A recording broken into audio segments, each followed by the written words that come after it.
নমস্কাৰ ND24 চাই থকাৰ বাবে আপোনাক ধন্যবাদ মই ৰাজদীপ বাইলুং বৰুৱা পুনৰ আপোনালোকৰ সন্মুখত উপস্থিত হৈছো অনুবীক্ষণৰ আন এটা খণ্ডলৈ আৰু আজিও আমাৰ মাজত আছে অসম শিশু সাহিত্য ন্যাসৰ সচিব ঋষিকেশ গোস্বামী ডাঙৰীয়া স্বাগতম আপোনাক নতুন নতুন কথা নতুন নতুন তথ্য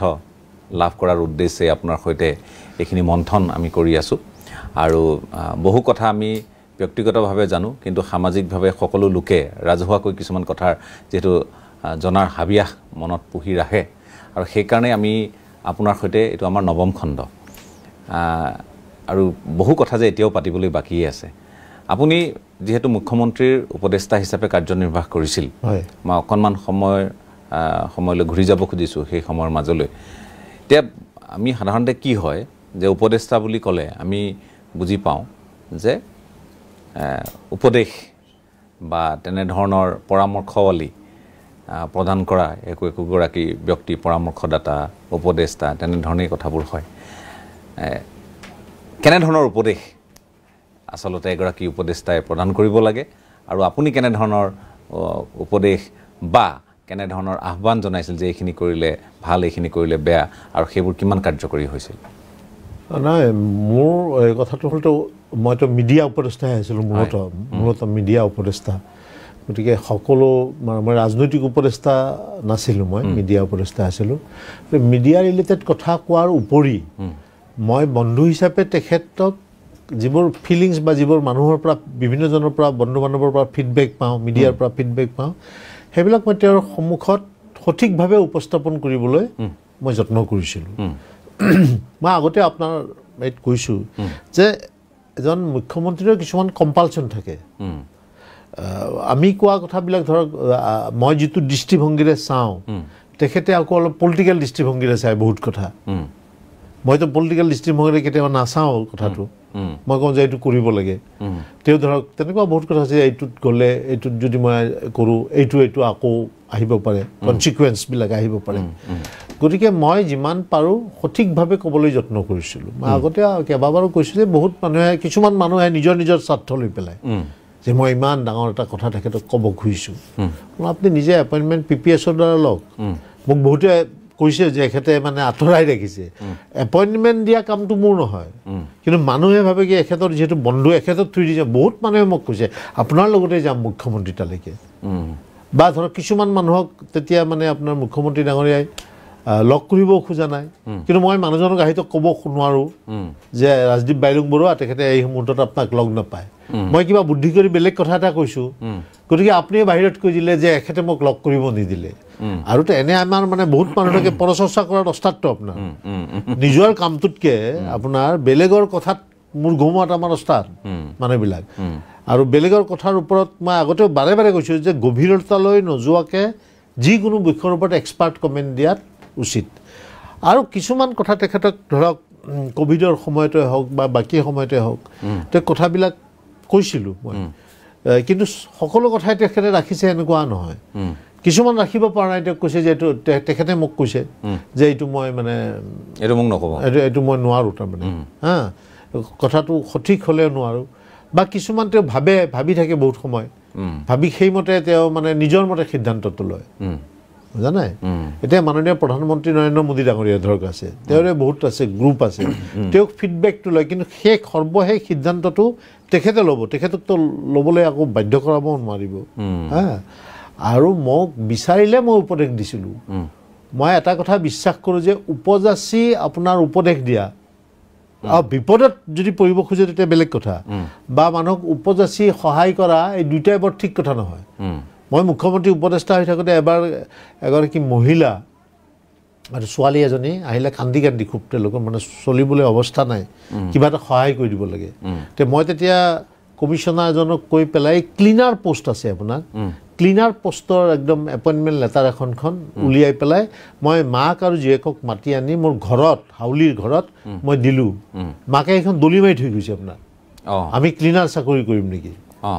তেতিয়া মোৰ মনত এটা মানে এটা ভাব এটা কাহিনী এটা জানো আপোনাক ক'ব খুজিছো মানে উপজাচি মানুহক বেছি সহায় কৰিব নালাগে কিয় নালাগে এজন ল'ৰাৰ মানে দেউতাক ঢুকালে আপোনাৰ দেউতাক স্বৰ্গগামী হ'ল হোৱাৰ পিছত সৰু ল'ৰা ই মানে তেতিয়া মানে আজিকালি নিচিনা মোবাইল ছিষ্টেম নাই, পোষ্ট অফিচৰ যোগেদি দেউতাকলৈ চিঠি দিয়ে আৰু মাৰফতটো স্বৰ্গ, দেউতাকটো স্বৰ্গত আছে, দেউতাকলৈ চিঠি দিয়ে। তো পোষ্টমাষ্টাৰে চিঠিখন সদায় খুলি চায় আপোনাৰ, খুলি চাই তাত দেখা পায় যে ল'ৰাটোৱে দেউতাকক কৈছে যে দেউতা আমাৰ চলিবলৈ খুব টান হৈছে, গতিকে আমাক টকা 50টা দিবা তুমি। সদায় সদায় চাই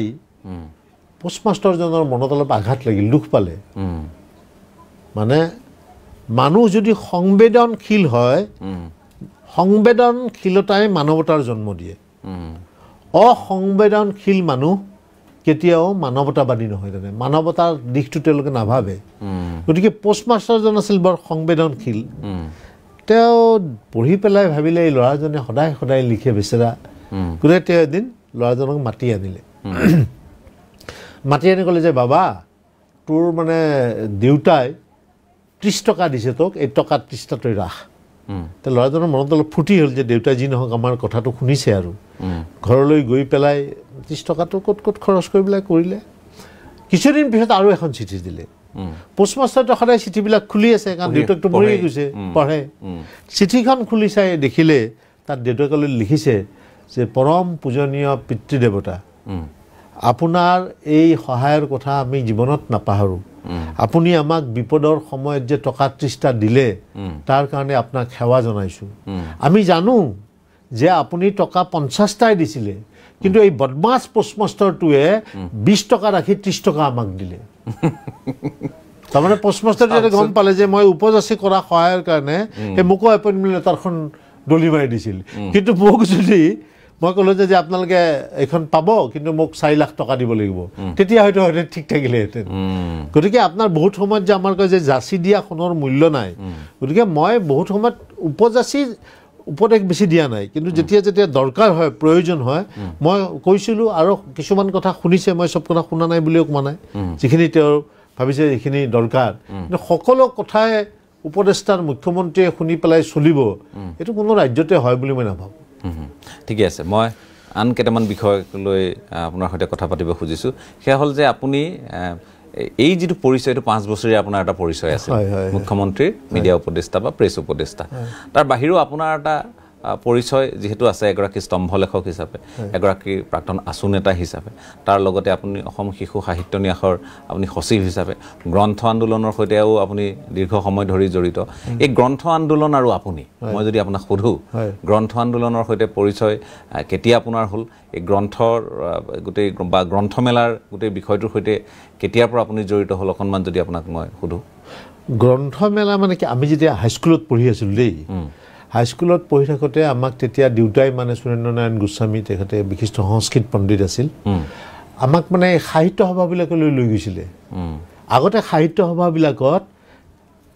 মানে এটা প্ৰদৰ্শনী হয়, প্ৰদৰ্শনীটো ধৰি লওক আপোনাৰ চৰকাৰৰ বিভিন্ন বিভাগবিলাকে তাত কৃষি বিভাগ,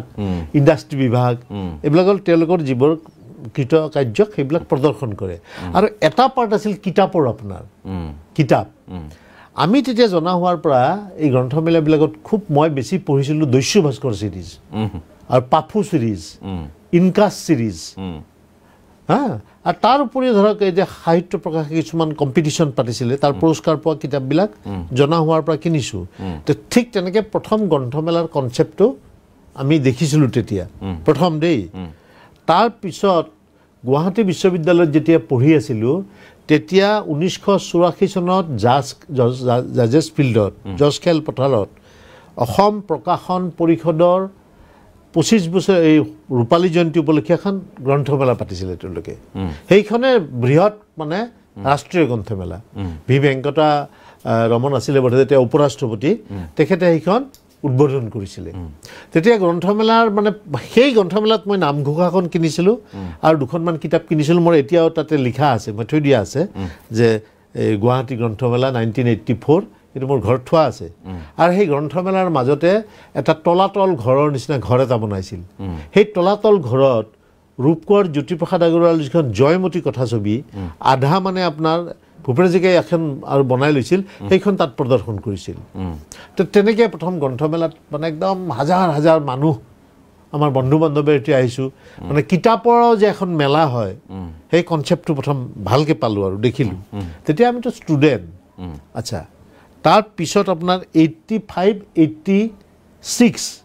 অসম প্ৰকাশন পৰিষদে গ্ৰন্থমেলা পতা নাছিল 1987 পৰা আকৌ গ্ৰন্থমেলা জাৰ্জিছ খেলপথাৰত আৰম্ভ হ'ল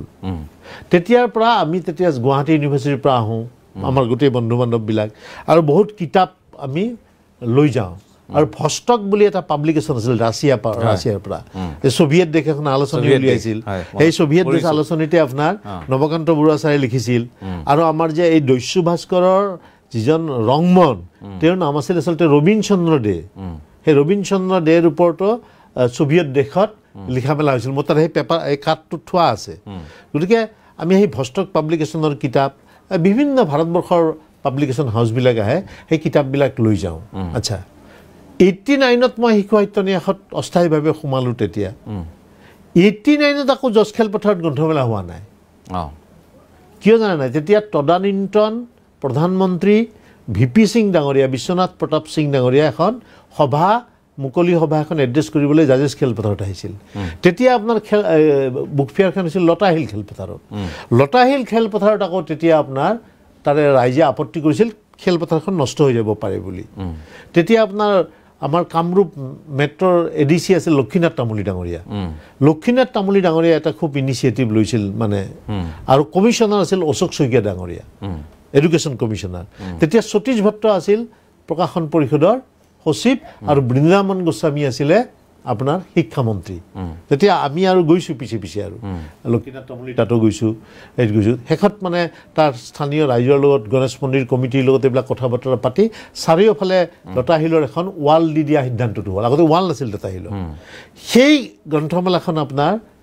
89ত আপোনাৰ লতাশিল খেলপথাৰত হৈছে আচ্ছা যি নহওক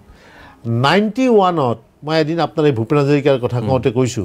91ত কলিকতা যিখন গ্ৰন্থমেলা তাত আমাক অশোক শইকীয়া সতীশ ভট্ট ছাৰে লৈ গৈছিল তেতিয়া আমি প্ৰকাশন পৰিষদতে কাম কৰোঁ 91ত তাত লৈ গ'ল মানে কলিকতা গ্ৰন্থমেলাৰ দুখন আছিল আপোনাৰ এখন পশ্চিমবংগ গ্ৰন্থমেলা সেইখন পশ্চিমবংগ চৰকাৰে পাতিছিল এখন কলিকতা পুস্তক মেলা সেইখন গিল্ডে পাতিছিল কিন্তু পিছত জ্যোতি বসুৰ ইনিচিয়েটিভত দুইখন একলগ কৰি দিলে এই যে কলিকতা গ্ৰন্থমেলাত প্ৰথম গ'লোঁ যে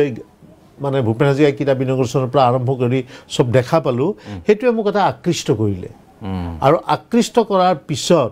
মই প্ৰায় একেৰাহে 15 বছৰ আপোনাৰ কলিকতা গ্ৰন্থমেলালৈ গৈছোঁ তাৰপিছত আকৌ 91 চনত আপোনাৰ যোৰহাট গ্ৰন্থমেলা মানে অসম প্ৰকাশন পৰিষদৰ উদ্যোগত তাৰ আসাম একাডেমিক চেণ্টাৰ অসম শৈক্ষিক কেন্দ্ৰ আছিলে তাতো গ্ৰন্থমেলা হ'ল তাৰ পৰা আকৌ আহি পেলাই তেজপুৰ সাহিত্য সভা আৰু তেজপুৰ ছাত্ৰ সন্থাই তেতিয়া সেই সাহিত্য সভা ভৱনৰ ঘৰত যিখন মুকলি খেলপথাৰ আছে চাৰ্চ ফিল্ড বুলি কয় নেকি বোধ কৰোঁ তাত আপোনাৰ গ্ৰন্থমেলা হ'ল এই গ্ৰন্থমেলাত যাওঁতে এটা ডাঙৰ ঘটনা ঘটিলে আপোনাৰ মই মানে তেজপুৰত যাওঁতে তেতিয়া বিশ্বজিৎ বৰা মোৰ বন্ধু ঢুকাই গ'ল তেখেতক মানে গুলীয়াই হত্যা কৰিছে বহুতে সন্দেহ কৰে পুলিচে মৰা বুলি তেওঁলোকৰ ঘৰত আছিলোঁ আপোনাৰ তেওঁলোকৰ ঘৰত আছোঁ যদিও মই গ্ৰন্থমেলা ডিউটিত গৈছোঁ সতীশ ভট্ট ছাৰ আছিল তেখেতে চাৰ্কিট হাউচত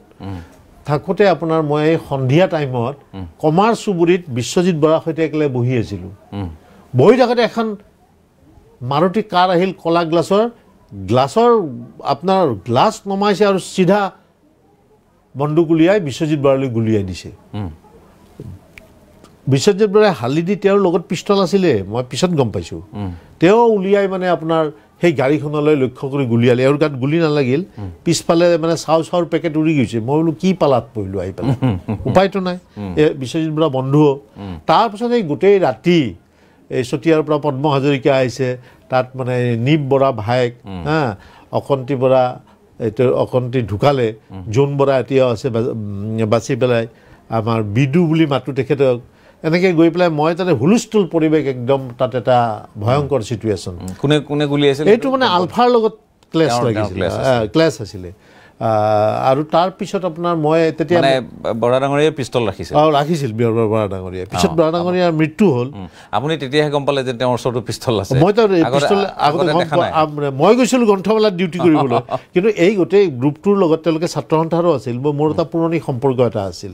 তাৰ পৰা মোক তেওঁলোকে এখন হিৰো হোণ্ডা এখন দিছিলে সেইখন চলাই মই গটঙা সত্ৰত শান্তনু মহন্তৰ ঘৰ পালোগে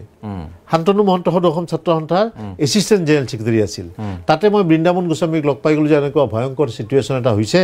আপোনালোকে চাব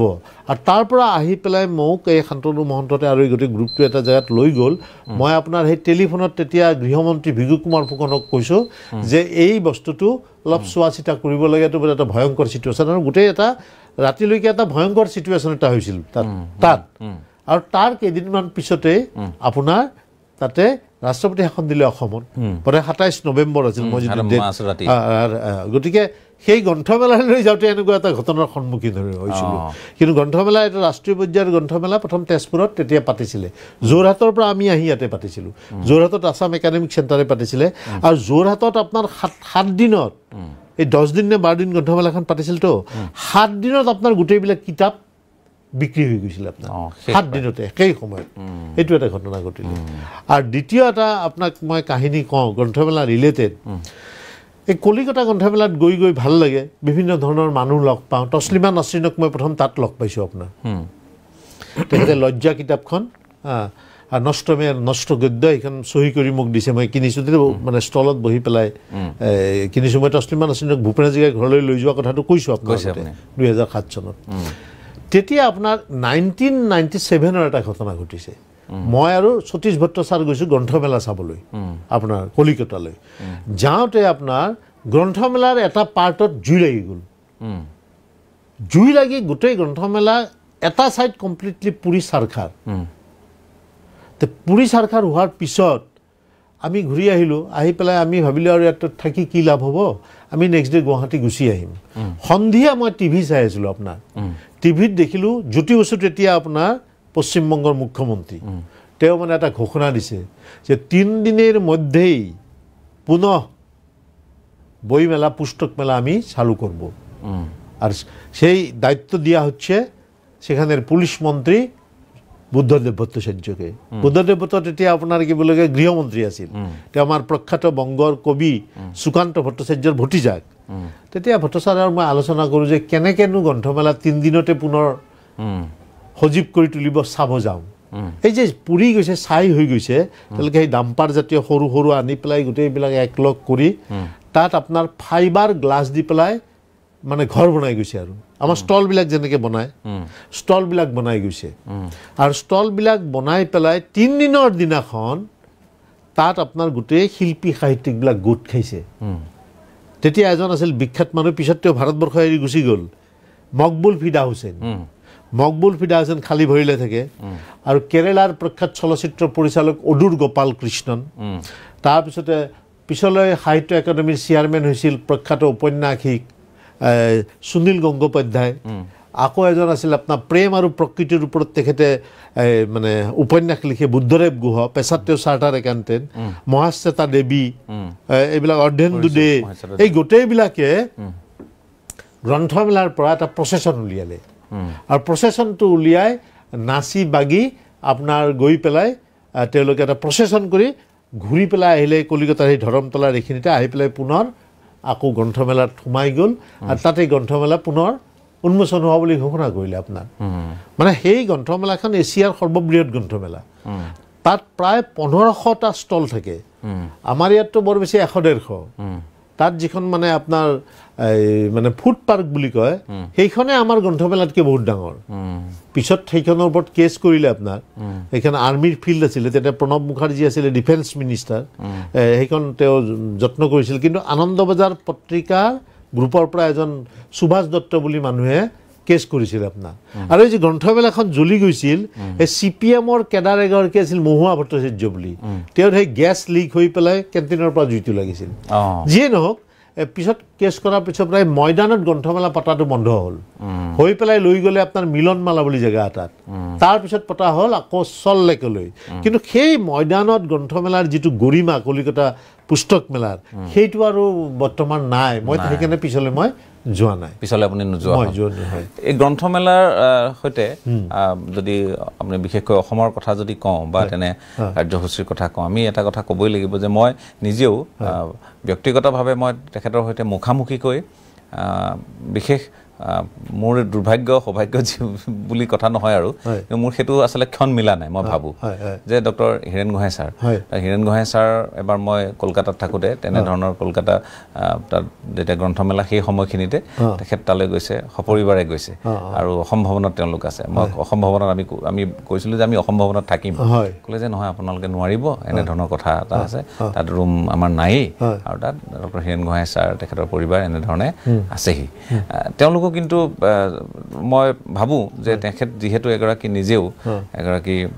বিশিষ্ট লেখক বুদ্ধিজীৱী তেখেতেও সেই গ্ৰন্থৰ প্ৰতি যথেষ্ট আকৃষ্ট হৈয়ে তেনেধৰণে তেখেতেও বিভিন্ন ঠাই ভ্ৰমে সেই কথাখিনিও আমি অকণমান হ'লেও অৱগত এতিয়া কথাটো হৈছে যে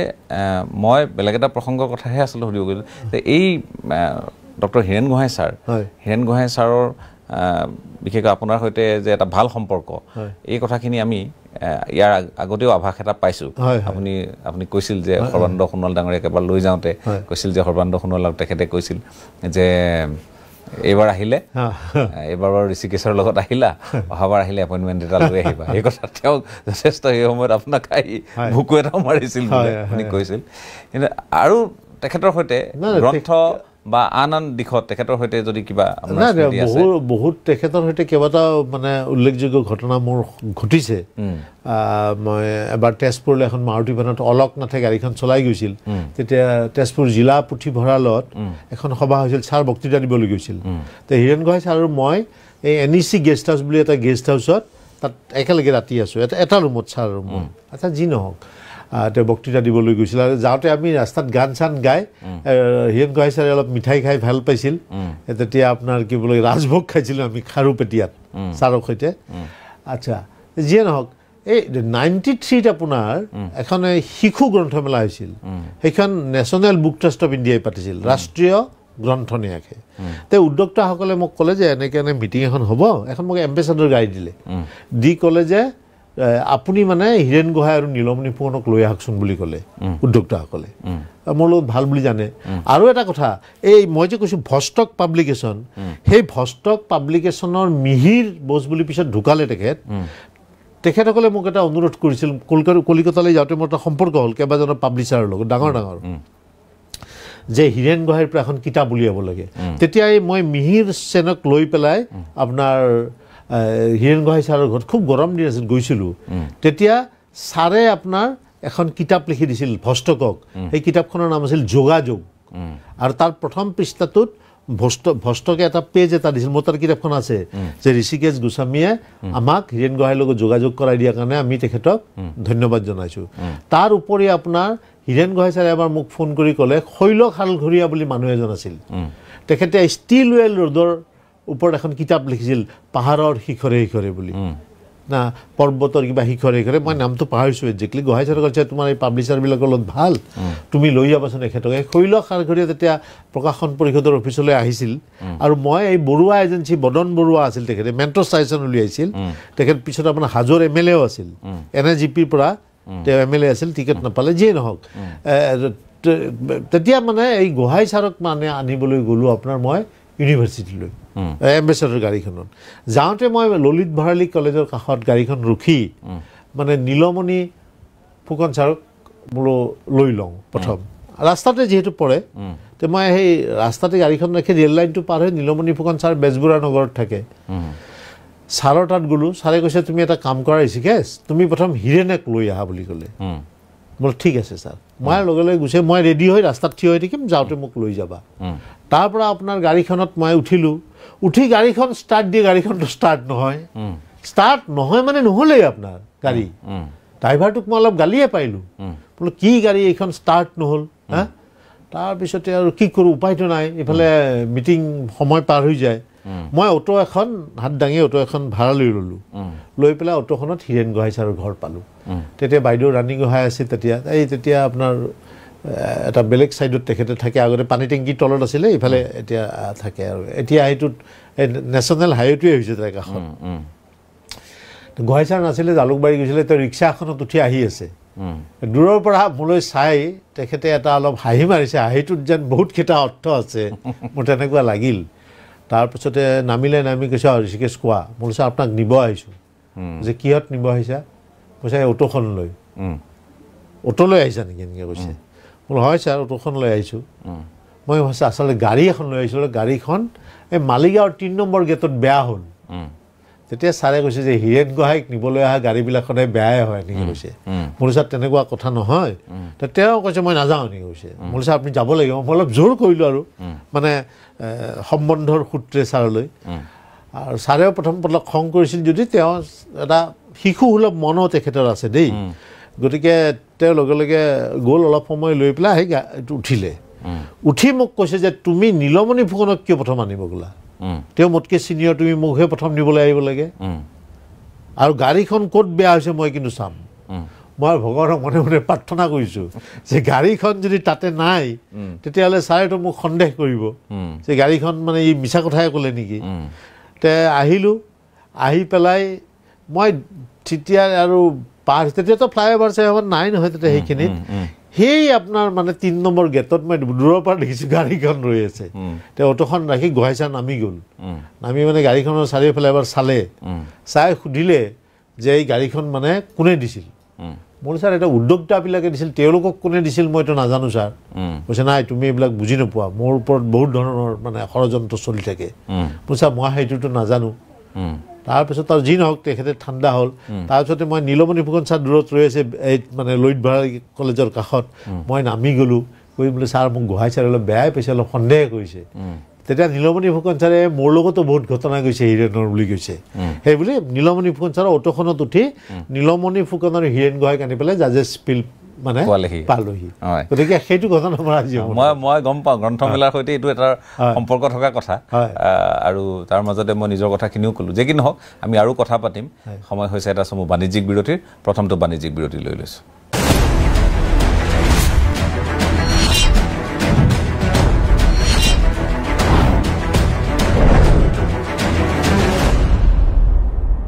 এটা চমু বাণিজ্যিক বিৰতিৰ পাছত আপোনালোকক পুনৰ স্বাগতম আপোনালোকে চাই আছে আমাৰ নিয়মীয়া অনুষ্ঠান অনুবীক্ষণত আমি হৃষিকেশ গোস্বামী ডাঙৰীয়াৰ সৈতে কথা পাতি আছোঁ আৰু প্ৰতিটো খণ্ডত ন তথ্য ন সম্ভাৰ আপোনালোকেও নিশ্চয় লাভ কৰিছে আৰু এইবাৰো আমি আন দুটামান প্ৰসংগত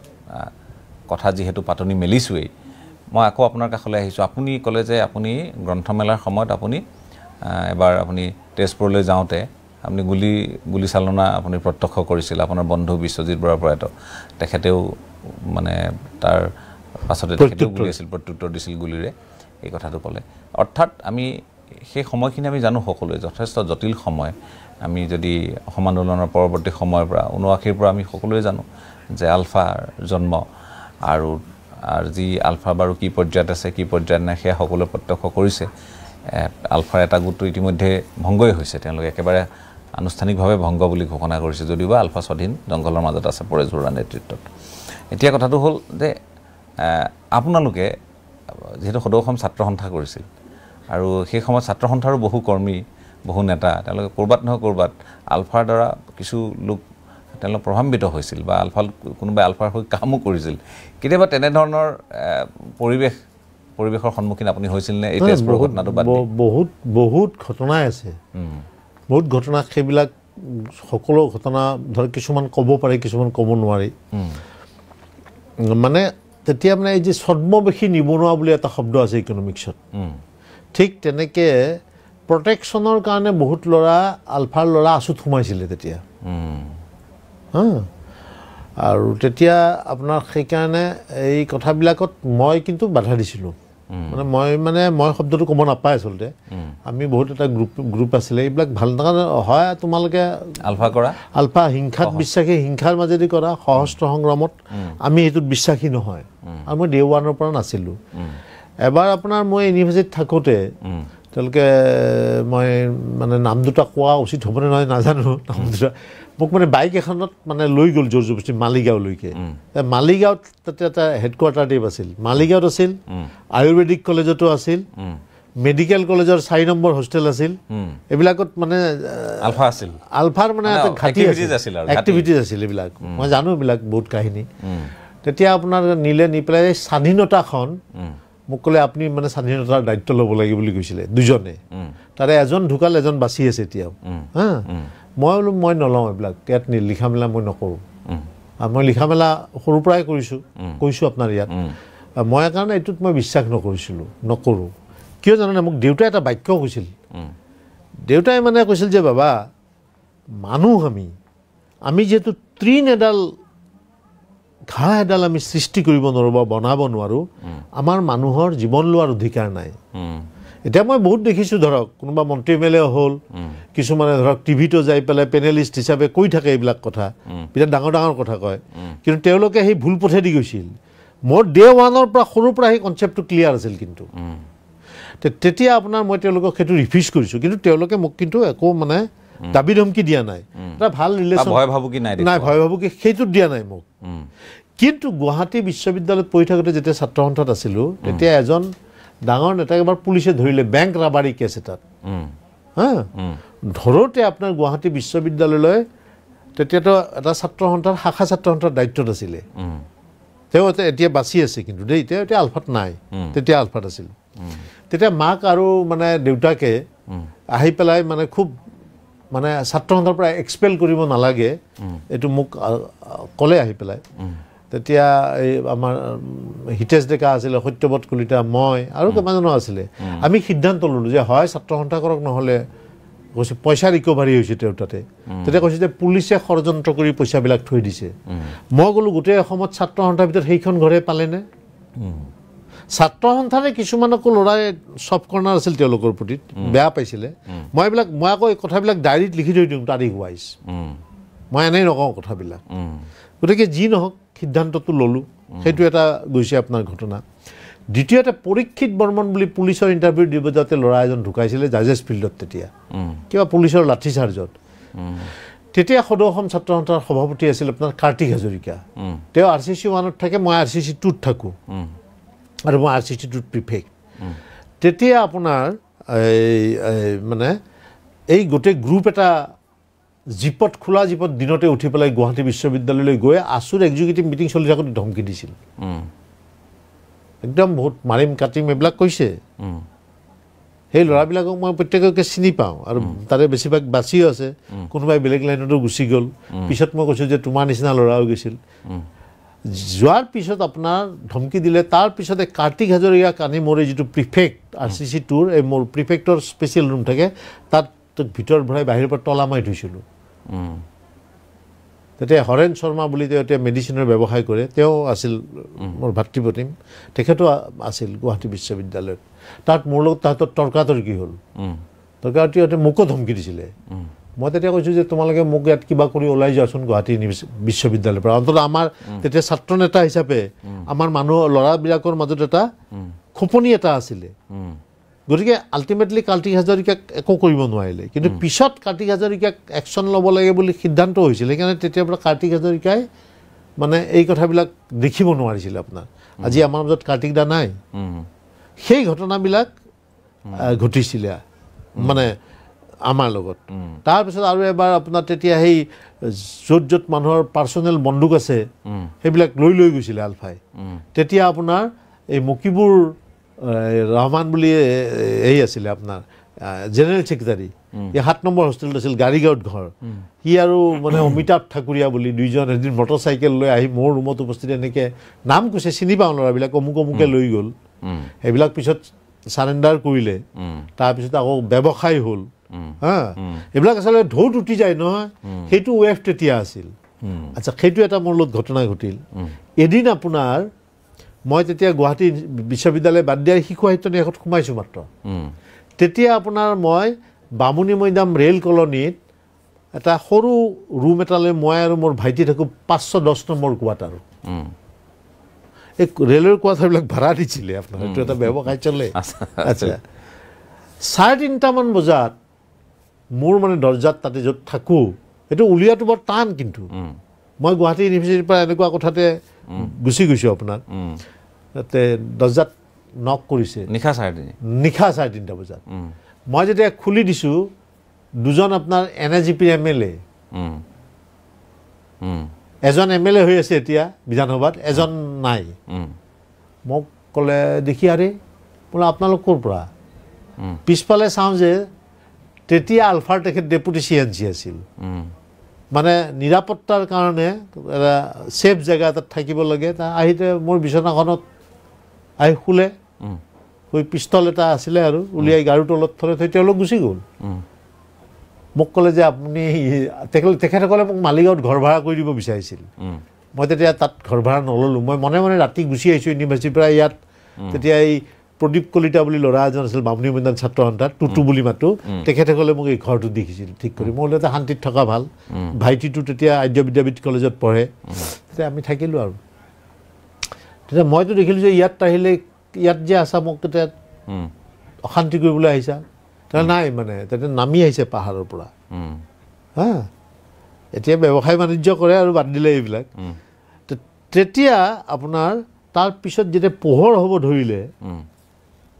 মই তেতিয়া চাকৰি কৰি আছোঁ এটা দুটাকে ল'ৰাবিলাক আহিব ধৰিলেচোন আছুৰৰ ডাঙৰ নেতা এতিয়াও আছে আছুত তেওঁলোকো আহিলে হা তেতিয়া মই তেখেতক ল'ৰাজনক ক'লোঁ যে তুমি আনবা সোনকালে যোৱা এইবিলাক মোক অশান্তি নকৰিবা মই এটা বেলেগ লাইনত আছোঁ তেওঁ হাঁহিছে আৰু চিনি পাওঁ আগৰ পৰা আগতে ছাত্ৰ সন্থা কৰিছিলে পিছত আলফালৈ গ'ল গতিকে আপোনাৰ পিছত কিন্তু আবেলি ভাগলৈ গুচি গ'ল গতিকে সেই ধৰণৰ বহুতকেইটা কাহিনী মোৰ জীৱনতো ঘটিছে তাৰমানে বহুতকেইটা কাহিনী আৰু তেনেধৰণৰ বা আপুনি কেতিয়াবা ধৰি লওক এইখিনিত বাৰু আপুনি ভয় ভাবুকি নোপোৱাকৈ চলি গ'ল কেতিয়াবা প্ৰাণৰ সংশয় অহা না প্ৰাণৰ সংশয় মই ক'লো যেতিয়া ইউনিভাৰ্চিটিত আহিছিল এদিন ৰাতি মই বিৰোধিতা কৰা নাই এক্সপেল কৰাৰ পিছত এখন মেটাডৰ লৈ পেলাই আহিছিল তেওঁলোকে ধমকি দিবলৈ যেতিয়া আহিছে মোৰ লগত তৰ্ক হৈছে তেতিয়া কাৰণ 3জন নেতা তেতিয়া আছুৰ এটা দায়িত্বটো আছিল তাৰ পাছৰ পৰা তেওঁলোকে আছুৰ দায়িত্বৰ আলফা লৈ গ'ল তেওঁ ছাত্ৰ সন্মিলনী বুলি এটাও খুলিছিলে হা গতিকে তাৰ এজন নেতা অলপতে ঢুকালে বাকী মানে দুজন এতিয়াও বাচি আছে গতিকে তেওঁলোকে সেই ধমকিটো দিব আহিছিলে আপোনাৰ হা আৰু মই এইবিলাক ধমকিত ভয় নাখালোঁ কাৰণ আমিতো অসম আন্দোলন কৰি আহিছোঁ ন মই এটা কৈছিলোঁ আপোনাৰ নুনমাটি অঞ্চলৰ ল'ৰা এটাক বোলে গ্ৰেনেড নেদেখুৱা বিয়াবিলাকে আন্দোলনত এইবিলাক কৰি আহিছোঁ আমাৰ যে সাহিত্য একাডেমী প্ৰণৱ যদি ডেকা ডাঙৰীয়া ঢুকালে তেখেতেও মোক কাহিনী এটা কৈছিল তেখেতৰ ঘৰত পইচা বিচাৰি গৈছিল আলফাল ল'ৰাই মোক প্ৰণৱজুৰি ডেকা ডাঙৰীয়াই নিজে কোৱা কথা তেওঁ ইফালে কথা পাতি থাকোঁতে তেওঁ ল'ৰাটোক বহুৱাই পেলাই বাহিৰলৈ ওলাই আহি আকৌ ভিতৰত সোমালে তাৰপিছত কৈছে পইচা নিদিওঁ বুলি কৈছে নিজেতো কৈছে যে আপোনাৰ কথা বেয়া হ'ব তেতিয়া মোক প্ৰণৱজুৰি ডেকাই নিজে কোৱা কথা দেই আমাৰ জ্যোতি দ্বিভাষিক অভিযান লিখা তেতিয়া প্ৰণৱজুৰি ডেকাই কৈছে যে তুমি ওলাই যোৱাচোন মোৰ ঘৰৰ পৰা তেওঁ কৈছে যে মই সেই যে ওলাই আহিলোঁ এই যিডাল বাইকত আহিছিল এই বাইকৰ যিডাল পেট্ৰলৰ পাইপ সেইডাল তেখেতে কাটি দিছে তেওঁ কৈছে যে আমি এইবিলাক বহুত ডেকা কালত এইবিলাক বৰ্ডাৰত নগাঁৱত বৰ্ডাৰত এনেকুৱা কাম কৰি আহিছিলোঁ গতিকে এনেকুৱা বহুত কাহিনী আছে আছে আপুনি কৈছে যে বহু ক'ব পৰা বহু ক'ব নোৱাৰা আৰু ক'ব নোৱাৰা কথাখিনি আপুনি কেতিয়া কয় মই নাজানো কিন্তু মই ব্যক্তিগতভাৱে কিছুমান কথা জানো সেইখিনি কথা মানুহে গম পোৱা হ'লে ভাল পালেহেঁতেন সময় আহিলে নিশ্চয় আপুনি এইখিনি পৰৱৰ্তী সময়ত ক'ব বুলি আশা ৰাখিছোঁ এটা বিৰতিৰ আকৌ সময় হৈছে বিৰতিটো লৈ লৈছোঁ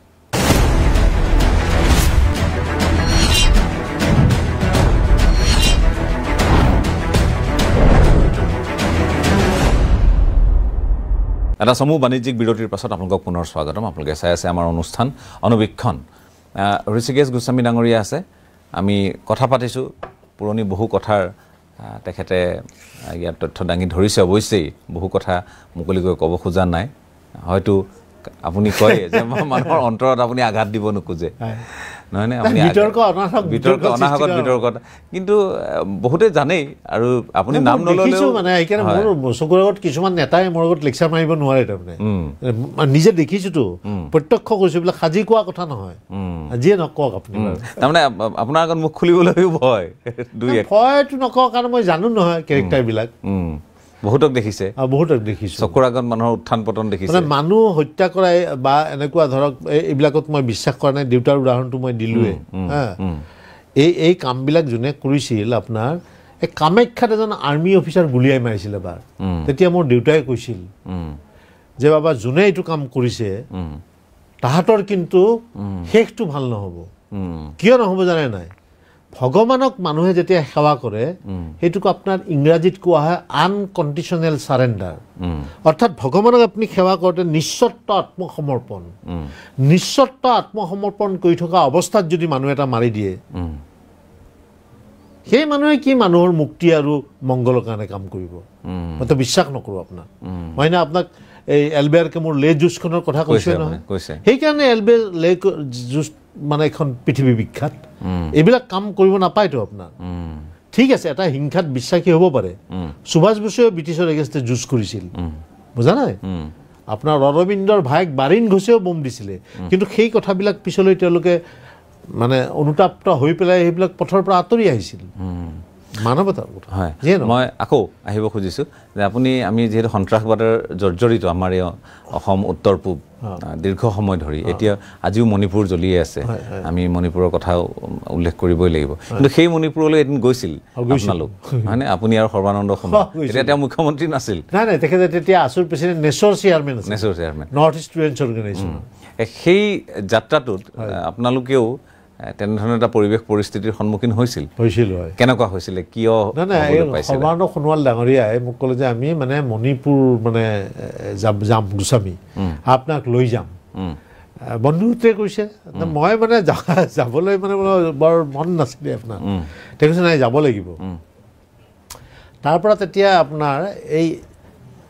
প্ৰাইভেট কোম্পানীৰ প্লেন চলিছিলে ইষ্ট ৱেষ্ট মানে এয়াৰলাইন্স দামানিয়া এয়াৰলাইন্স এনেকুৱা দেই তেতিয়া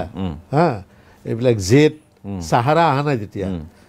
তেনেকুৱা এখন ফ্লাইটত কৈছে আপোনাক একদম VIP ট্ৰিটমেণ্ট দি লৈ যাম বুলি ক'লে মই আৰু VIP মনত তেতিয়া আৰু 93 মান আগ্ৰহ কিনো VIP ট্ৰিটমেণ্ট দিয়ে গ'লোঁ আৰু আপোনাৰ সৰ্বানন্দ সোণোৱাল ডাঙৰীয়া মই তেতিয়া আছুৰ ভাইচ প্ৰেচিডেণ্ট আছিল সত্যজিৎ ভূঞা আৰু এজন সাংবাদিক আছিল বিশ্বজিৎ দাস ৰয়টাৰ বুলি এটা গ্ৰুপ এটা আছিল তাৰপিছত আৰু আমি গ'লোঁ গৈ পেলাই আমি তাত মণিপুৰত লেণ্ড কৰিলোঁ মণিপুৰত লেণ্ড কৰাৰ পিছত আমি হোটেল ইম্ফললৈ আমাক লৈ গ'ল তেতিয়া নেচৰ মণিপুৰৰ কোনখন উখৰুল মিটিংখন নেক্সট ডে আছিল উখৰুলত এখন মিটিং আছিলে নিউ কানন বুলি এটুকুৰা জেগাত ফেব্ৰুৱাৰী মাহ তেতিয়া 1993 বোধহয় 3 নে 4 একজেক্টলি মোৰ তাতে এখন ধুনীয়া পোষ্টাৰ এখন আছে ঘৰত এইখন যদি নষ্ট হৈ যোৱা নাই তাৰপিছতে আমাক মানে এই আৰ্টেক্স চিমৰে বুলি তেওঁ নেচৰ চেয়াৰমেন আছিলে প্ৰেচিডেণ্টৰ এখন জিপচিত লৈ গ'ল আগত তলত ৰঙাই দি লিখা আছে chairman NESO North East students organisation তেওঁ NSFৰ প্ৰেচিডেণ্ট আছিল নগা ষ্টুডেণ্ট ফেডাৰেশ্যনৰ আৰু আপোনাৰতো নগালেণ্ডৰ লগত বহুত ভাল সম্পৰ্ক যিয়ে নহওক আমাক লৈ গ'ল মানে আৰ্টেক্স চিমৰে মণিপুৰৰ হোটেল ইম্ফললৈ তেওঁ গৈ পেলাই আৰু চাহ পানী খাই ভাত পানী খাই ৰেষ্ট লৈ আহিছোঁ ৰেষ্ট লৈ থাকোঁতে এজন মানুহ কোটাই মানে মানুহ এজন আহিল আবেলি ভাগলৈ আহি তেওঁ মানে মণিপুৰৰ social welfare minister social welfare minister তেওঁ সৰ্বানন্দ সোণোৱাল আমাক ক'লে যে মোৰ ঘৰতে খানা পাতিছোঁ আপোনালোকে খানা খাব আহিব লাগিব সন্ধিয়া হ'ব বুলি ক'লোঁ আৰু তাতে কাৰ্ডখন দিলে কাৰ্ডখন মই পকেটত ভৰাই থৈ দিলোঁ দি সন্ধিয়া এই জিপচিখনত আৰু তেতিয়া NSFৰ ছেক্ৰেটাৰী আছিল মানে নেইবা বুলি এজন ইমান ডাঙৰ টুপি এটা পিন্ধে যে হেড পিন্ধে যে ডাঙৰ তেওঁ পিছলৈ নগালেণ্ডৰ মন্ত্ৰী হৈছিলে তে আমি গোটেইবিলাক দুখন গাড়ীত এখন এম্বেচাডৰত মই আৰু সৰ্বানন্দ সোণোৱাল উঠিলোঁ নেইবাই চলাইছে আৰু আৰ্টেক্স চিমৰে জিপচিখন চলাইছে সেইখনত উঠি আমি ছ'চিয়েল ৱেলফেয়াৰৰ মন্ত্ৰীৰ ঘৰলৈ গ'লোঁ তাত ভাত চাত খালোঁ তাৰপিছত আকৌ একেলগে নাচিব লাগে তেওঁলোকৰ লগত মোৰ ইমান নাচা অভ্যাস নাই তথাপি নাচিছোঁ সেইদিনাখনে অলপতে মাজুলীত যাওঁতে আলি আই লৃগাঙত নাচিছোঁ ভাল লাগে আৰু মানুহৰ সৈতে তে ভাত চাত খোৱাৰ পিছত আমি হোটেললৈ বেক কৰিলোঁ ঘূৰি আহিলোঁ ঘূৰি যেতিয়া আহিছোঁ আপোনাৰ একদম ৰাস্তাততো আৰ্মি ভৰ্তি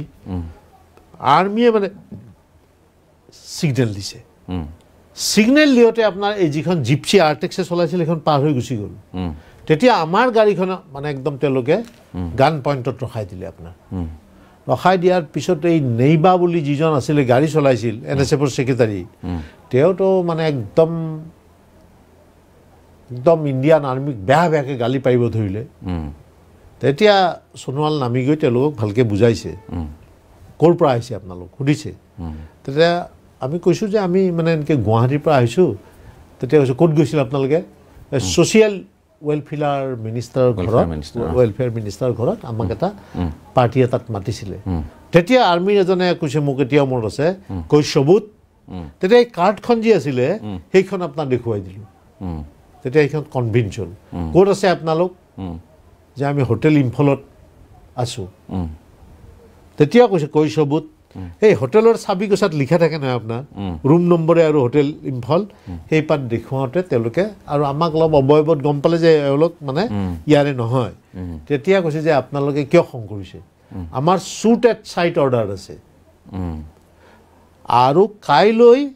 PLA তেতিয়া এটা মণিপুৰৰ এক্সট্ৰিমিষ্ট অৰ্গেনাইজেশ্যন আছিল PLA পিপুলছ লিবাৰেশ্যন আৰ্মি কালি মানে তেওঁলোকৰ ইণ্ডিপেণ্ডেণ্ট ডে সেইকাৰণে আমাক শ্বুট এট চাইট অৰ্ডাৰ দিছে এইবিলাক যাতে এক্টিভিটিজ হ'ব নোৱাৰে উপায়টো নাই আৰু আমিতো একো কৰা নাই খালি তৰ্ক বিতৰ্কই হৈছে তেতিয়া আৰু গাড়ীত উঠি মই সোণোৱালক ক'লোঁ যে আৰু মোক মানে এনেকুৱা VIP কৰি ভৱিষ্যতে লৈ নাহিব আৰু মোৰ এনেকুৱা VIP হোৱাৰ ইচ্ছা নাই তাৰ পৰা আমি নেক্সট ডে আপোনাৰ এই ছ'চিয়েল ৱেলফেয়াৰ মিনিষ্টাৰজনে এখন আকৌ ধুনীয়া জিপচি এখন দিছে আমি সেই উখৰুললৈ গ'লোঁ নিউ কানন তাতে মিটিঙত সোণোৱালে ভাষণ ঠাখন দিলে আমাক নগা চাল তাল দিছে একদম তাৰ পৰা আহি পেলাই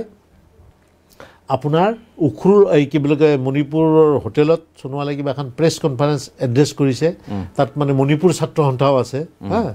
আমচু বুলি কয় তাৰ পৰা তেতিয়া কুকি আৰু নগাৰ সংঘাতটো অলপ হৈ আছিল তেতিয়া পিটাৰ বুলি এজন IGP আছিল মোৰ আজিও মনত আছে তেওঁ সেই য'ত সংঘাত জৰ্জৰ জেগা তাত মানে ৰাস্তাৰ কাষতে দা চা লৈ আছে তেতিয়া সেই জেগাটো আমাক পাৰ কৰাই দি আহিছে তাৰপিছত কিছু দূৰ অহাৰ পিছত মই মানে আৰ্টেক্সে গাড়ীখন চলাইছে জিপচিখন চলাওঁতে মই ক'লোঁ অকণমান গাড়ীখন ৰাখচোন অকণমান বাহিৰলৈ যাম বুলি ক'লোঁ তাৰপিছত আৰ্টেক্সে অসমীয়া ক'ব পাৰে কৈছে জাগাটো ভাল নহয় এনেকৈ কৈছে বোলে একো নহয় একদম ফেব্ৰুৱাৰী মাহটো ঠিক পচোৱা আৰম্ভ হৈছে গোটেই চাৰিওফালে পাহাৰ গছবিলাকত মানে পাতবিলাক সৰিছে সোঁ সোঁ বতাহ আপোনাৰ এটা বেলেগ পৰিৱেশ তে মই নামি যাওঁতে অলপ জংঘলৰ মাজৰ ফালৰ পৰা এখন আপোনাৰ সৰু গাড়ী ওলাই আছে তেতিয়া আৰ্টেক্সে মোক পিঠিত থাপ মাৰি ধৰি টানি আনি গাড়ীত উঠাই পেলাই গাড়ীখন চলাই লৈ গৈছে তোক মই হাক দিছিলোঁ নে বোলে কি হ'ল কৈছে যে এই জাগাবিলাক খুব ডেঞ্জাৰাছ এক্সট্ৰিমিষ্টে ভাবিব এইখন আৰ্মিৰ গাড়ী ইয়াত ৰাখিছে আৰু আৰ্মিয়ে ভাবিব যে এইখন এক্সট্ৰিমিষ্টৰ গাড়ী দুইফালৰ পৰা গুলি খাব লাগিব মই তেতিয়া আকৌ সোণোৱালক ক'লোঁ যে আপুনিতো মোক ফ্লাইটত লৈ যাম বুলি কৈছিলে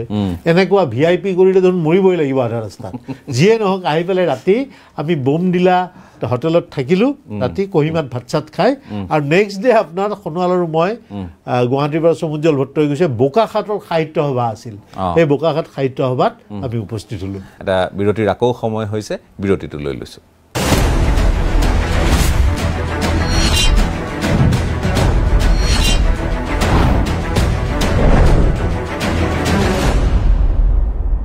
এটা সমূহ বাণিজ্যিক বিৰতিৰ পাছত আপোনালোকক পুনৰ স্বাগতম আপোনালোকে চাই আছে আমাৰ অনুষ্ঠান অনুবীক্ষণ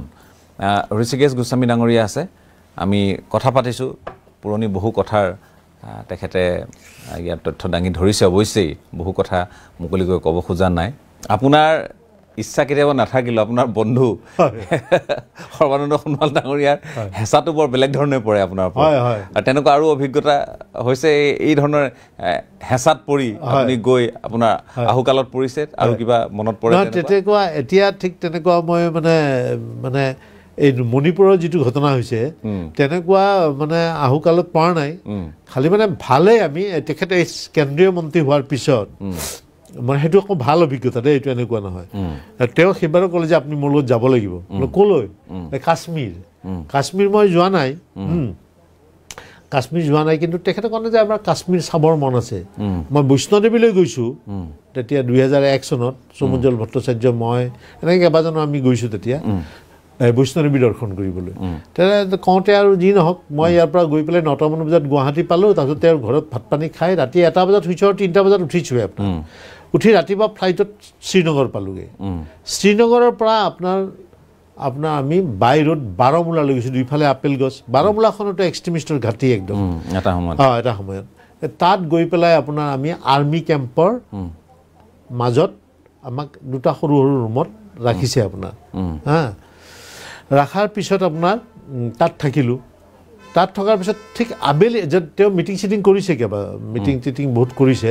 মিটিং কৰাওঁতে মই দেখিলোঁ এই প্ৰতিনিধিবিলাক তেওঁলোকে এটা কথা গভৰ্ণমেণ্ট অফ ইণ্ডিয়াক এপ্ৰিচিয়েট কৰিছে যে তেখেতসকলে মানে পঞ্চায়তৰ প্ৰতিনিধিত্ব কৰাৰ সুবিধা পাইছে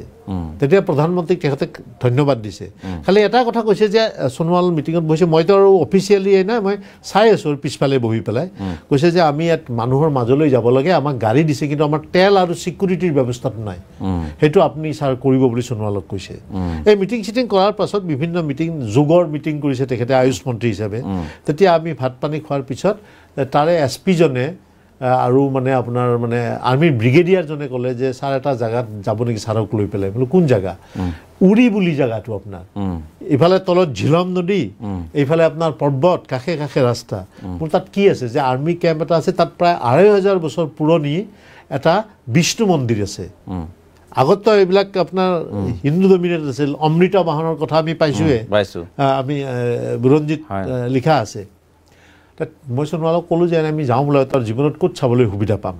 তেতিয়া গ'লোঁ তাৰ পৰা মানে মুজফ্ফৰাবাদ অৰ্থাৎ পাকিস্তান বৰ্ডাৰ প্ৰায় আপোনাৰ ১৫-২০ কিলোমিটাৰ তেখেতসকলে কৈছে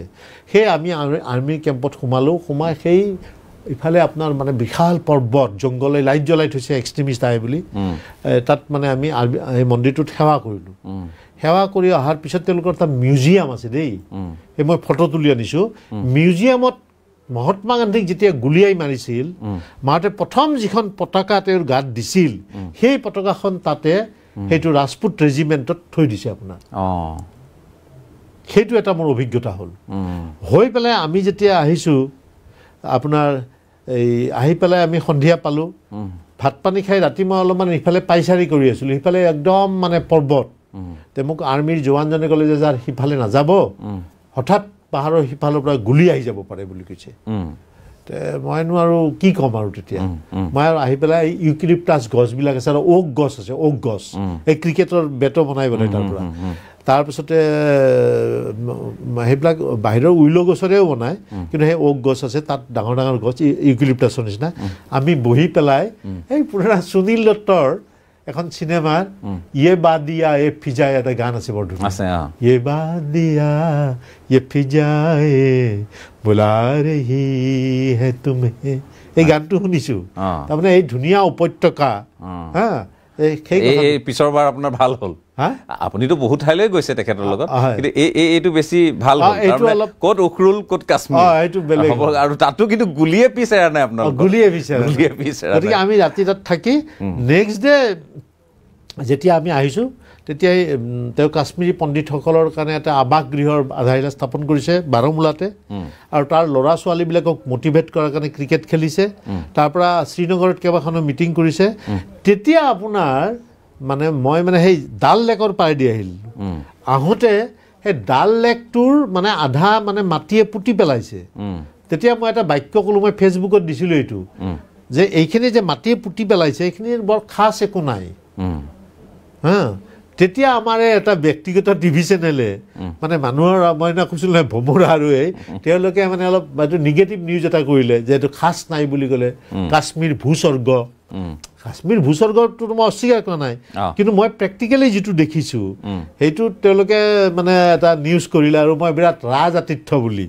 তেওঁলোকে গৈ পাকিস্তান বৰ্ডাৰত ৰাজআতিথ্য লগ মোৰ ক'ব লগা নাই কিন্তু মানে সেয়া আৰু মানে মানে মানে তাতো গৈ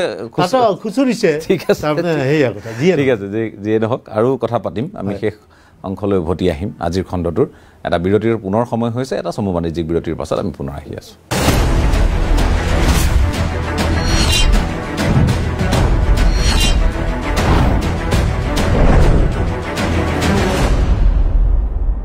এটা চমু বাণিজ্যিক বিৰতিৰ পাছত আপোনালোকক পুনৰ স্বাগতম আপোনালোকে চাই আছে আমাৰ নিয়মীয়া অনুষ্ঠান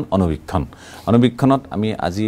আকৌ ঋষিকেশ গোস্বামী ডাঙৰীয়াৰ সৈতে কিছু চৰ্চা কৰিছোঁ কিছু কথা পাতিছোঁ কাৰণ এই অনুষ্ঠানটোৰ আপোনালোকে জানে যে অনুষ্ঠানটো আমি কিয় আয়োজন কৰোঁ বা কিয় আপোনালোকৰ সন্মুখলৈ আমি আনিবলৈ প্ৰয়াস লৈছিলোঁ আজি বহুকেইটা খণ্ড ইতিমধ্যে হৈছে হাইদৰ হুছেইন ডাঙৰীয়াৰ 9টাকৈ খণ্ড আপোনালোকে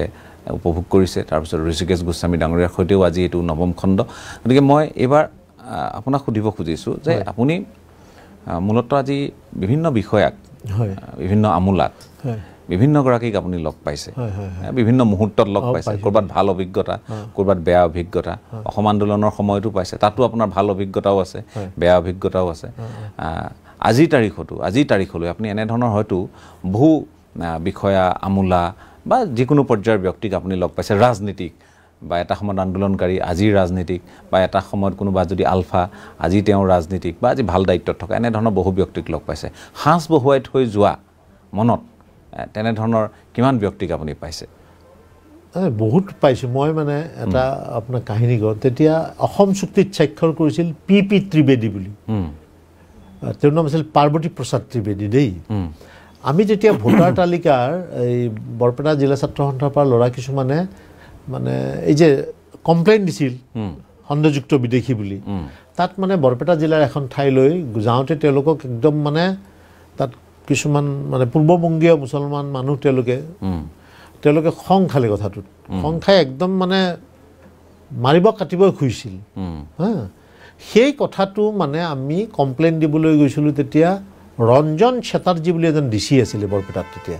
হা তেওঁ মানে আমাক বৰ ভালকৈ ৰেছপণ্ড নকৰিলে হা ৰেছপণ্ড নকৰোঁতে মানে আজিও আছে অষ্টমী পূজা দেই সিদিনাখন অষ্টমী পূজা সিদিনাখন আমাৰ প্ৰয়া দুইজনে ঢুকালে আপোনাৰ এজন হৈছে নগেন শৰ্মা তেওঁ মন্ত্ৰী আছিল আৰু শোচক কাকতি আৰু কি বুলি কয় আমি একেলগে মানুহকেইজন মানে পাৰ্বতী প্ৰসাদ ত্ৰিবেদীক লগ ধৰিলোঁ লগ ধৰি তেওঁক ক'লোঁ যে you are like our mother এনেকৈ ক'লোঁ হা আমি তেতিয়া আৰু ইউনিভাৰ্চিটিত হা আমি এনেকৈ আমাৰ ল'ৰা কিছুমানে গৈছিলে তালৈকে try two behave at them হা তাৰপিছত ডিচিক আমি ক'ব গ'লোঁ ডিচিয়ে ভালকৈ এই নকৰিলে এইটো কথা ক'লোঁ আমি কিবা ডিচিৰ ওপৰত একশ্যন ল'বলৈ এইটো কোৱা নাছিলোঁ দেই তাৰপিছত আপোনাৰ পাৰ্বতী ত্ৰিবেদী ডাঙৰ ট্ৰাংকল কৰে তেতিয়া নহয় STD ওলোৱা নাই এই ট্ৰাংকলক ডিচিক মানে অলপ কিবা কিবি ক'লে তেখেতে পিছত ডিচিয়ে আৰু পিছত কৈছে এইটো কথা হৈ যায় চিফ ছেক্ৰেটাৰী কমপ্লেইন দিব লাগে নে এই পাৰ্বতী প্ৰসাদ ত্ৰিবেদীৰ যিটো বিহেভিয়াৰ তেওঁৰ যিটো বডি লেংগুৱেজ অকণমান সময় কিন্তু মনত সাজ বহুৱাই থৈ গৈছে ঠিক তেনেকৈ মই যে কলিকতা গ্ৰন্থমেলাত যেতিয়া প্ৰথম গৈছোঁ তেতিয়া আপোনাৰ এই মানে কি বুলি কয় আমাৰ অশোক শইকীয়া ডাঙৰীয়া তেখেতে এটা ব্ৰিফ কেছ লৈ গৈছে এৰোপ্লেনত যাম অশোক শইকীয়া ডাঙৰীয়াই ব্ৰিফ কেছটো নিজে দাঙিছে মই বোলো ইমান ছিনিয়ৰ অফিচাৰ মই দাঙোঁ তেতিয়া আমি মানে এয়াৰপৰ্টৰ ৰুমৰ পৰা মানে প্লেনখনলৈ খোজকাঢ়ি যাব লাগে গাড়ী নাছিলে তেতিয়া তেওঁ হাঁহি মাৰি মোক ক'লে তুমি এই ব্ৰিফ কেছটো দাঙিলে প্লেনলৈকে কিন্তু দাঙি নিব লাগিব মনত ৰাখিবা একদম তাত উঠাই দিব লাগিব বোলে এইটোনো কি ডাঙৰ কথা তাৰপিছত মই যে দাঙিব চাওঁ এইটোতো বহুত ওজন তাৰমানে তাত কিতাপ ভৰ্তি আছিল অশোক শইকীয়াই খুব কিতাপ পঢ়িছিলে আপোনাৰ তো যি নহওক এইটো সতীশ ভট্ট ছাৰো গৈছিলে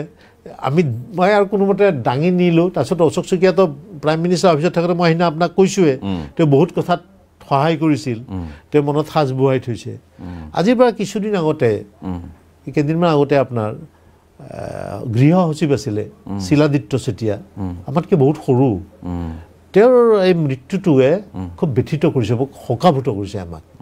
কাৰণ মই যেতিয়া তেওঁক আগতে চিনি নাপাইছিলোঁ যেতিয়া মই মিডিয়া এডভাইচাৰ হ'লোঁ তেতিয়া তেখেতে বৰপেটাত মানে SP আছিলে আৰক্ষী অধীক্ষক আৰু যেতিয়া তেওঁক লগ পালোঁ লগ পোৱাৰ পিছত মই দেখিলোঁ একদম সৰু ল'ৰাৰ নিচিনা মন এটা আৰু অনবৰত হাঁহি থাকে টেনশ্যন নলয়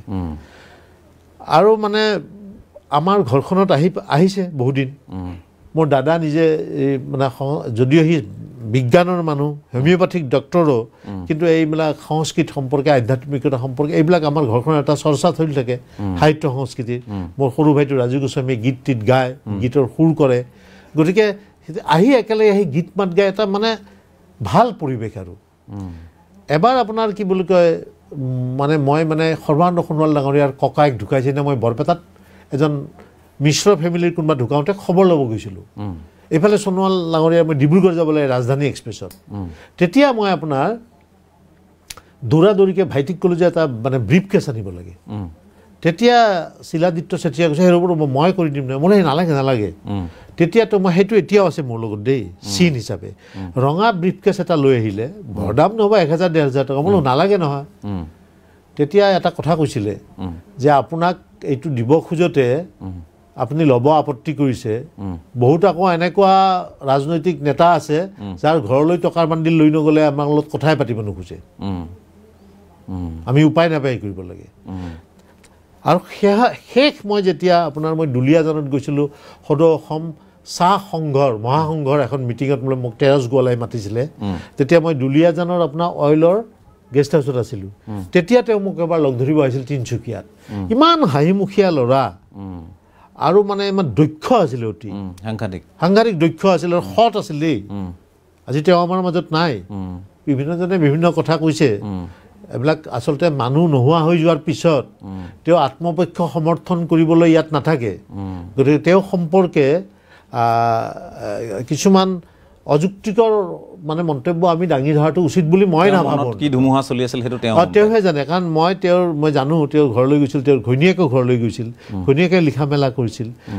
পিছত মই শুনিছোঁ যেতিয়া ঘৈণীয়েকৰ মানে এইটো কেঞ্চাৰ হৈছিল মই যোগাযোগ আৰু তেওঁ হোম ছেক্ৰেটাৰী হ'ল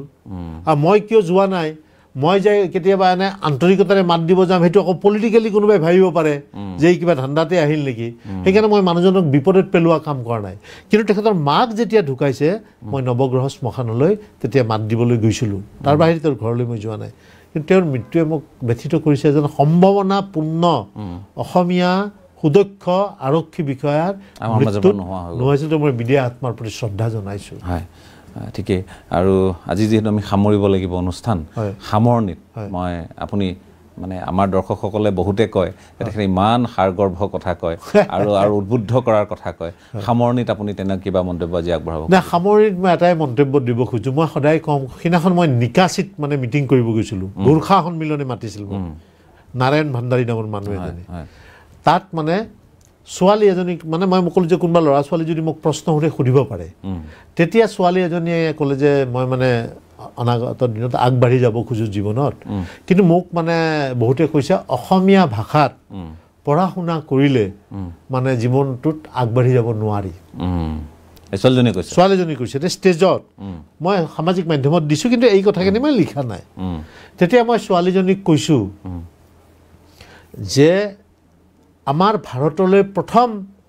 নোবেল বঁটা কোনে আনিছিল ছোৱালীজনী কৈছিল ৰবীন্দ্ৰনাথ ঠাকুৰে বোলে কিহৰ যোগেদি আহিছিল বোলে গীতাঞ্জলি কি ভাষাত হৈছিল গীতাঞ্জলি বেংগলী ভাষাত বাংলা ভাষাত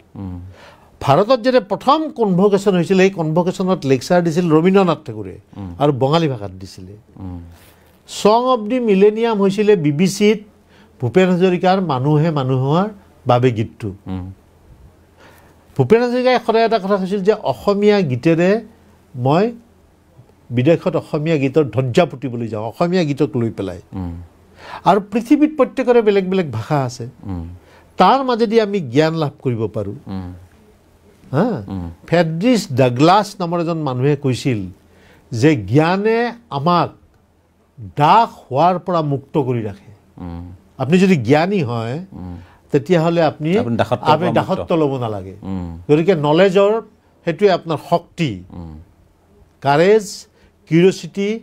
ৰাইটাছনেছ এণ্ড ইনডমিটেবল স্পিৰিট এইকেইটাই মানুহক জ্ঞানৰ অধিকাৰী কৰি তোলে আৰু এইকেইটা আপোনাৰ নেন্সি কলেজৰ মিটিঙত আপোনাৰ APJ আব্দুল কালাম ডাঙৰীয়াই 2009 চনৰ এপ্ৰিল মাহত তেওঁ এইটো বক্তব্য দাঙি ধৰিছিল সেই কালাম ডাঙৰীয়াৰ যিজন ড্ৰাইভাৰ এই যে জ্ঞানী মানুহৰ লগত ভাল সৎ সংগত থাকিব লাগে ভাল মানুহৰ লগত তেওঁৰ ড্ৰাইভাৰজনৰ নাম আছিল কাঠিৰেচা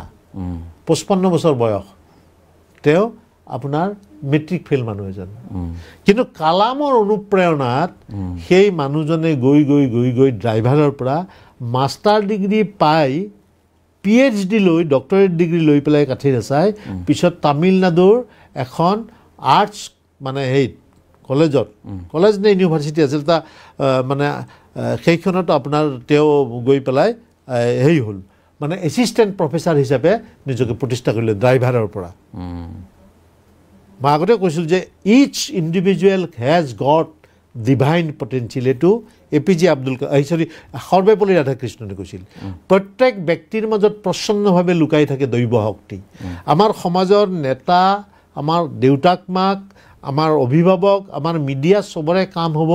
সেই তেনেকৈ মানুহৰ ভিতৰত থকা যিটো সম্ভাৱনীয়তা তাক আনি পেলাই সৎ মানুহ হিচাপে সুনাগৰিক হিচাপে সুসংস্কৃতিক মানুহ হিচাপে গঢ়ি তোলা আৰু কালাম ডাঙৰীয়া সেইকাৰণে সদায় আমাৰ চিৰপূজ্য মই ধন্যবাদ জ্ঞাপন কৰিছোঁ আমি বহুকেইটা ঘটনাৰ কথা পাতিলোঁ বহু ঘটনাৰ আপুনি প্ৰত্যক্ষদৰ্শী আপোনাৰ জীৱনৰ এই ঘটনাবোৰৰ যথেষ্ট প্ৰভাৱ আছে আৰু বহু কথা পাতিবলৈ এতিয়াও বাকী আছে আমি কথাবোৰ পাতি যাম আপোনালোকেও চাই থাকিব উৎসাহ উদ্দীপনা আমাক দি থাকিব অনুবীক্ষণ চাই থকাৰ বাবে ND24 চাই থকাৰ বাবে পুনৰবাৰ ধন্যবাদ জ্ঞাপন কৰি আজিৰ অনুষ্ঠানৰ পৰা বিদায় লৈছোঁ নমস্কাৰ